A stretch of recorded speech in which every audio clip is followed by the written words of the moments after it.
দাঁড়াও মা, আসলে কি বলো তো, আমি না আমার চালের ব্যাগটা নিচে ফেলে এসেছি।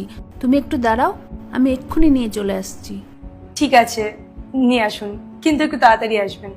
হ্যাঁ মা, আর আমার এই ব্যাগটা না একটু খেয়াল রেখো, অন্য কেউ যাতে না নিয়ে চলে যায়। ঠিক আছে, আমি খেয়াল রাখবো, আপনি যান।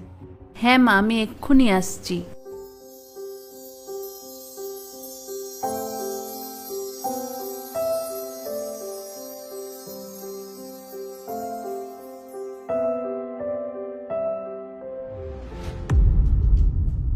কি হলো, তুমি এভাবে বাইরে দাঁড়িয়েছো কেন?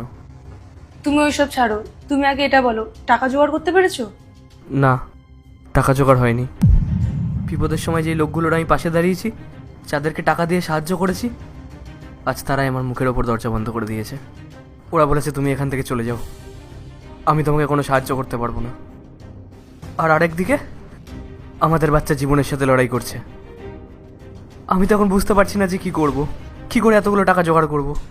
আর আরেকদিকে ডাক্তার দিনের পর দিন টাকা চেয়েই যাচ্ছে, বলছে টাকা না দিতে পারলে অপারেশন বন্ধ করে দেবে। কোনো ব্যাপার না, তুমি ভেতরে এসো, আমরা এই বিষয়ে বসে কথা বলি।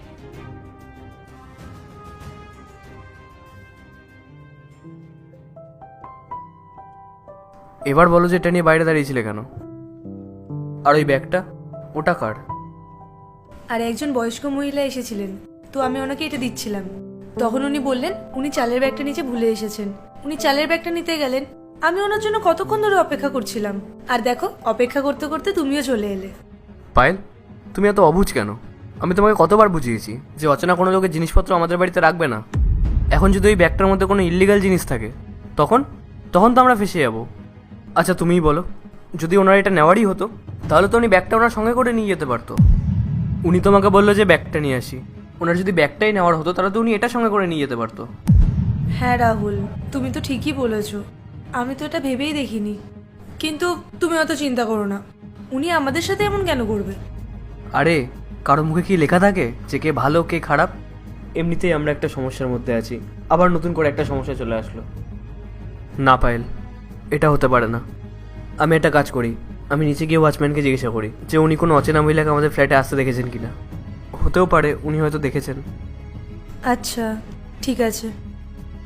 আচ্ছা আমি আসছি।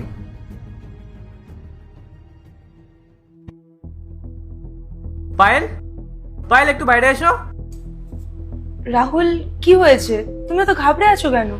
আরে ঘাবড়ানোর মতনই তো কথা। পার্ট 2 দেখতে সাবস্ক্রাইব করুন W Short 07।